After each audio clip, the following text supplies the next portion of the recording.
Well, after 12 years, the matric class of 2021 is ready to start their journey towards a future as young adults. But not all who wrote the National Senior Certificate exams and even the IEB exams will be accepted into universities.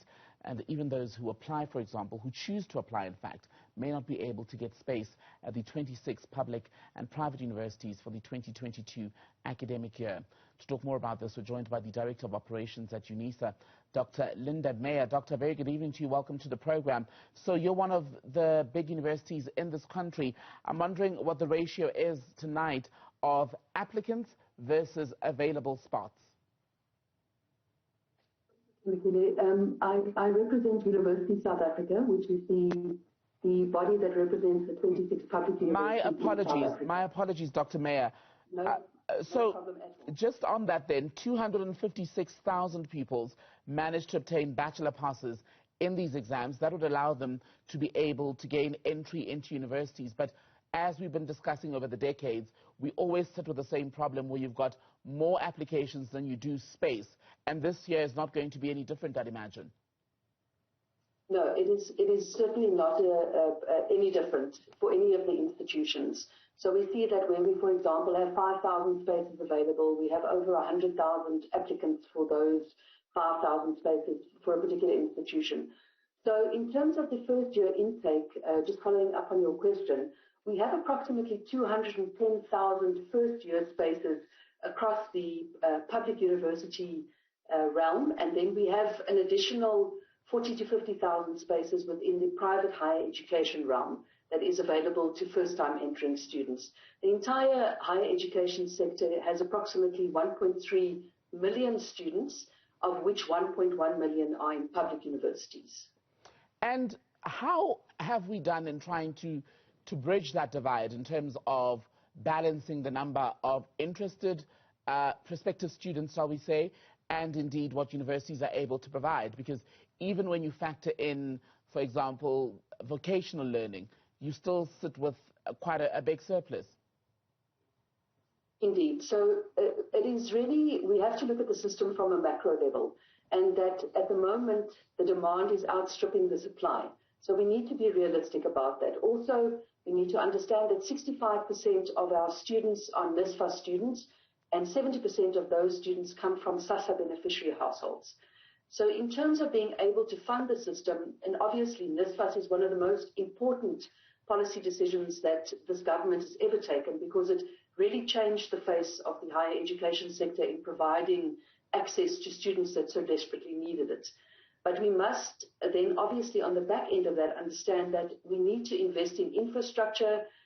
We have made significant inroads in investing across the university system during the COVID-19 period in digital learning, online learning, and e-learning modalities. But further to that, we also understand that many of our students, more than half of our students, do not have electricity and water supply.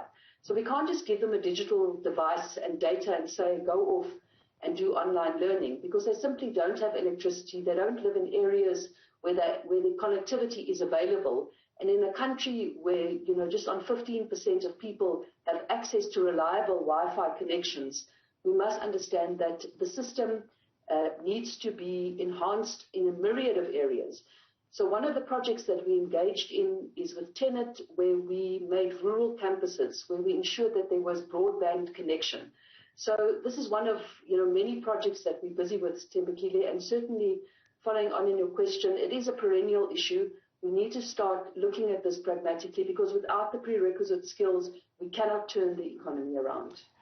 And South Africa speaks greatly whenever the matric results come out about the quality of passes, right? The bachelor passes, the diploma passes. As I was saying tonight, we've got about 36% of the class of 2021 who were able to get the bachelor passes, 25% when you look at diploma passes. Should that still be the way in which we assess the success of matriculants in this country? So when we measure success, we need to measure that concurrently with jobs that are available for students. So we have the highest youth unemployment in the world. We have the highest Gini coefficient in the world. And we also understand that of university graduates, they still have the best prospect of employment, which is around 10% of our graduates which are unemployed. Employers are now lifting the entry requirements for positions, so you'll see that many of the positions that historically required a grade 12 now require a degree to be able to apply for that position. So we certainly can't look at any of these issues in isolation. When a student studies for a degree, they need to have 4 subjects at 50%. When they study for a diploma, they need to have passed 4 subjects at 40%. But we need to stop this chase of what we see, what the matric pass rate is. That is no indication of whether there's going to be employment at the end of that, what the quality of that evaluation is. If we look at the international competitions, the benchmarking competitions that we participate in, those are the important things. We need to start performing at least in the top 40 of the countries that we are competing with, because we understand that we live in a global economy. It's not just about the issues and how the performance is relating in South Africa, because we understand that we are competing and producing products and services on a global scale. Then once you've addressed capacity and space, you also have to deal with the issue of funding for the hundreds of thousands of students who may wish to study in the next year. Outside of the NSFAS budget, for example, is there enough money in circulation to fund those who want to study in this country? So you raise a very important point. I'm not going to spend time on NSFAS, because NSFAS is approximately 65% of our student population, and they are catered for adequately. That's housing, living allowance, and their tuition fees and their book allowances, which are paid by government. Our big problem is with 20% of students that we refer to as the missing middle students, those with household incomes between 350,000 and 600,000 rand. And often in those homes, there are more than one student that is at university. There are more than 2 or 3 children that are still at school, and those households simply have no option but to look for loans that they are able to access.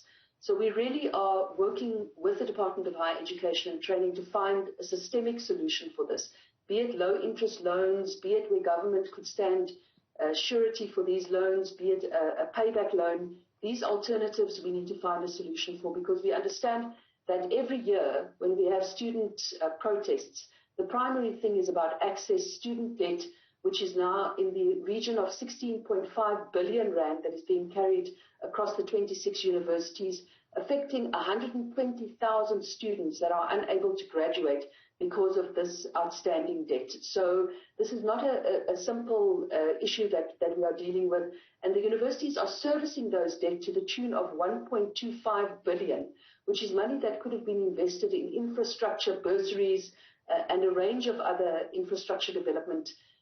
For example, laboratories that we could have built to compete globally. So the issue certainly is very complex, but we are confident with the stakeholders, and we must say that the Ministry, the Department of Higher Education and Training, has been very open to engage with us, and we are working collaboratively to try and find systemic solutions, as with our partners, SAUS, the South African Union of Students, because we understand that we cannot go on in the fashion that we have. We need to find policy stability, and we need to find a system that is able to cater for the higher education sector to produce the required skills, to grow the economy, to create industrial policy certainty, etc. On another issue, Doctor, as institutions of higher learning prepare to reopen, there's already been a great deal of resistance from SRCs and other student formations to planned introductions around COVID-19 vaccine mandates. How much do you worry about that as a contentious issue, and how it could possibly affect the start of the academic year? So we know that 7 universities have introduced mandatory access vaccinations, and obviously understanding that there's no legislation in South Africa that can at this stage compel anyone to be vaccinated. But for these 7 universities, they have made provision for online learning.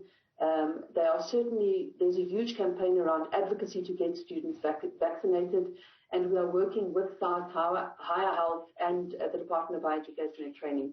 We are very concerned because only 30% of our student population in universities have been vaccinated. So it's important for us as stakeholders and as responsible stakeholders to understand in high density environments, people need to get vaccinated. And I'm referring to the science This is a very volatile situation coming from the history that we have in South Africa. People do not like to be told what to do, understandably. They want to be consulted.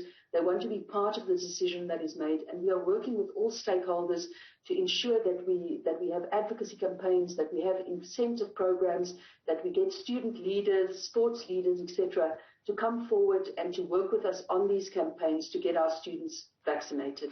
For us, there certainly is nothing more important to ensure that we have a critical mass of students that are vaccinated to protect everyone. Dr. Linda Meyer, Director of Operations at Universities South Africa, not University of South Africa. Thank you for your time tonight, ma'am. Thank you.